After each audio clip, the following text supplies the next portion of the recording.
Yeah. Yeah. Kahapon lang may bagong Oo. case. Meron po ba kayong suggestions o yung mga naisip po na paraan para Yung mabawasan po namin, ito? yung naisip namin, di ba po, yung nagkaroon na yung pinagtibay na anti-hazing law of 2018. Ngayon po, ang nakita namin, parang this became a landmark case na ngayon po yung mga otoridad ginagamit na po ito para po mapadali yung mga nagiging kaso po. Ngayon po nakita po namin mas maganda na po ang evidence gathering, mas maganda na rin po yung mga how they process yung mga mga ebidensyang ito, pati po yung mga witnesses. Lalo na po yung sa ngayon yung medyo high-tech na rin yung mga SOCOs. So yung case po ito pinag-aralan nila and natuto na po sila para po patibayin yung mga ebidensya. You can just imagine, nung kami po, ang dali po palang ma-invalidate ang mga ebidensya. Yung sa pag-receive, yung chain of custody. Kailangan po maingat na maingat. Kaya ang sinasabi namin, because of this case, na streamline po, saka po na align nila, ngayon lahat ng mga government agencies nagtutulong-tulong po ngayon. So kung kailangan po sa DILG, kung kailangan po sa mga tao galing sa DepEd or sa CHED or sa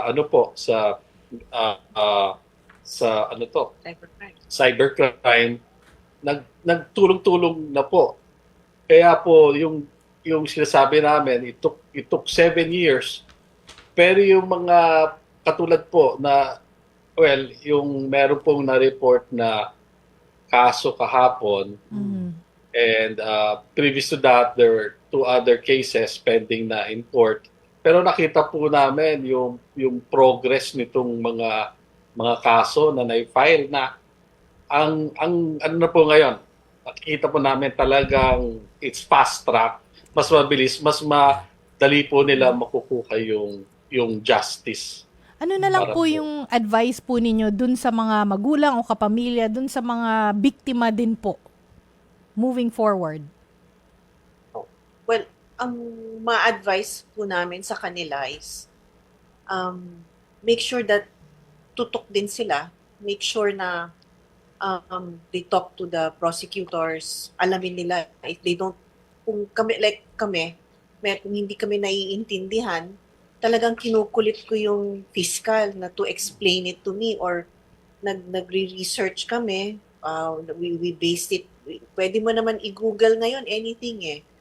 So we do our part, we study also, and plus pangungulit namin dun sa mga fiscal namin, naiintindihan namin yung what's going on, and then naiintindihan namin yung process, yung kasi may court yung procedural court sa procedures in court.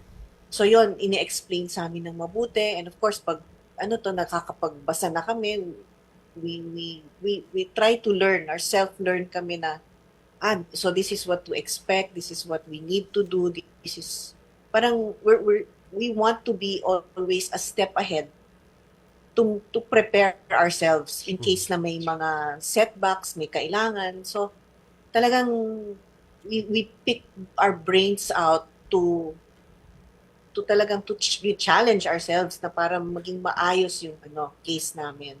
Well,